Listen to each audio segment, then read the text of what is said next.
ربنا أعلاك قدر. वालेकुम दोस्तों, जब कभी बहुत परेशान हो जाते हैं ना तो थक जाते हैं, कुछ समझ नहीं आ रहा क्या हो रहा है और अब आगे क्या होगा।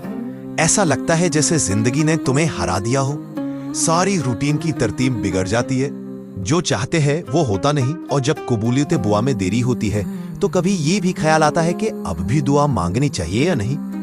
अगर ऐसी ही कश्मकश की पोजीशन में उलझे हुए हो और चाहते हो कि कोई ऐसा जरिया या सबब ऐसा हासिल हो जाए जो आपको जिंदगी के अंधेरे से निकालकर नूर वाली रोशन सुबह की तरफ ले आए, तो सुनो, तुम अपने रब से कैसे मायूस हो सकते हो।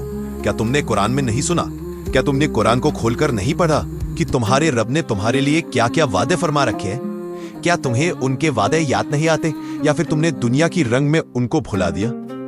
तुम्हारा रब तो कहता है मैं हर लम्हे अपने बंदे के साथ हूं, उनके लिए बेहतर से बेहतरीन जानता हूं। क्या तुम्हें अपने रब के वादे का यकीन नहीं?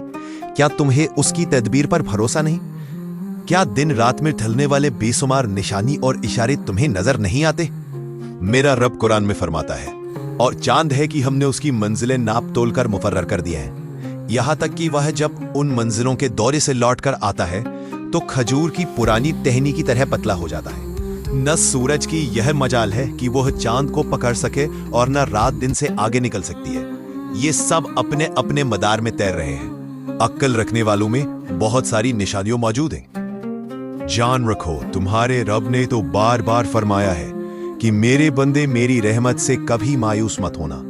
देखो तुम कितना खुशनसीब हो कि तुम्हारा रब जो तमाम कायनात का रब है तुम्हें कह रहा है, ए मेरे बंदे, तुम मेरी रहमत से ना उम्मीद ना होना। फिर तुम्हें कौन सी बात परेशान कर रही है? जान रखो, अगर तुम परेशान इसलिए हो रहे हो कि तुम्हारी दुआ फौरन कबूल नहीं हो रही, या तुम जो चाहते हो वो फौरन नहीं मिल रहा, या हालत के थप्पेड़ों ने तुम्हें को तोड़ दिया रे, तो सुनो, तुम्हारा रब कौन सी दुआएं रद्द नहीं फरमाता, और कौन सी तुम्हारी दुआएं अरसे इलाही से मुअज्जत लेकर लौटती है। मेरा रब कुरान में फरमाता है, जो लोग ईमान लाए, तकवा वाली जिंदगी गुजारी, यानी जिसने अपने दिल को इन तमाम बुरे वसवसे से पाक कर लिया कि जब भी उस पर कोई परेशानी या मुश्किल आ जाए तो वह हरगिज अपनी तकरीर को बुरा भला न कहे, और उनका शिकवा शिकायत से दिल पाक साफ हो, तो ऐसे लोगों की दुआ फौरन अर्श तक पहुंच जाएगी और उसके लिए परेशानी से निजात की कोई ना कोई शक्लो सूरत बना देगी। और ये सूरत तुम्हारे इम्तिहान की होती है। अगर वह बंदा उस वक्त अपने रब के लिए सब्र से काम लेता है और दिल में शिकन या मायूस नहीं हो जाता, तो ये एक खास इशारा और निशानी होती है कि अल्लाह ताला उस बंदे की दुआ पर राजी हो चुका है।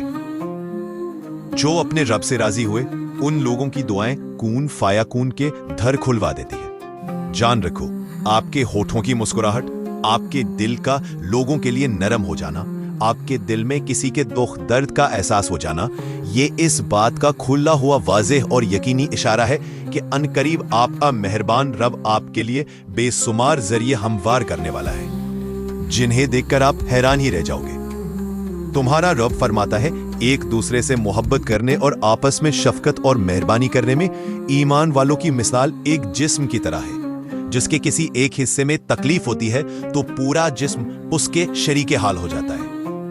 जान लो, तुम्हारा रब उस बंदे की दिली आरजू को हमेशा आगे रखता है, जिसके हाथ हमेशा मखलूक की खिदमत और मदद के लिए उठते हैं। तुम कभी भी अपने दुख पर गमजदा ना होना, बल्कि अपने मकसद हयात से जुड़कर ऐसा मुकाम हासिल करना कि लोग तुम जैसा बनने की आरजू और तमन्ना करें। फिर तुम देखना कि अल्लाह तुम्हें अपने कून की राह भी दिखाएगा कि जिनका तुम्हारे दिल में गुमान भी ना गुजरा होगा। सुनो, अल्लाह के मंसूबे हमारे गुमान से बहुत बाहर हैं। आप सोच भी नहीं सकते कि आपका रब क्या कुछ कर सकता है। वो एक लम्हे में आपकी तकदीर के पन्ने को पलट सकता है। अभी आपकी जिंदगी जो उलट पलट हुई पड़ी है, वह इसे तरतीब देकर सीधा कर सकता है। तो फिर आप इतने घबराए हुए क्यों हो? अपने खालिक के वादों पर यकीन रखो, जिसके कब्जा कुदरत में इस कायनात की बादशाही है और वो हर चीज पर कादिर है। तुम कहो, मेरा रब ही रास्ता बनाने वाला है। जब तुम उसका अच्छा गुमान कर लेते हो ना, तो तुम यकीनन सब अच्छा ही पाओगे। और फिर देखो राहें वहां से निकलेंगी जहां तुम्हारा वहमो गुमान भी नहीं जा सकता, इंशाअल्लाह। दोस्तों, इस वीडियो में आपको थोड़ा सा भी सुनकर सुकून महसूस हुआ हो तो एक अच्छे कमेंट की गुजारिश करते हैं। हमारी हौसला अफजाई के लिए हम आप सबसे कमेंट जरूर पढ़ते हैं और उनके लिए दुआ भी करते हैं। अल्लाह ताला आप सभी को खुश रखे। इंशाअल्लाह फिर मिलेंगे एक और नई वीडियो में एक नए टॉपिक के साथ। तब तक बंदे को इजाजत दीजिए।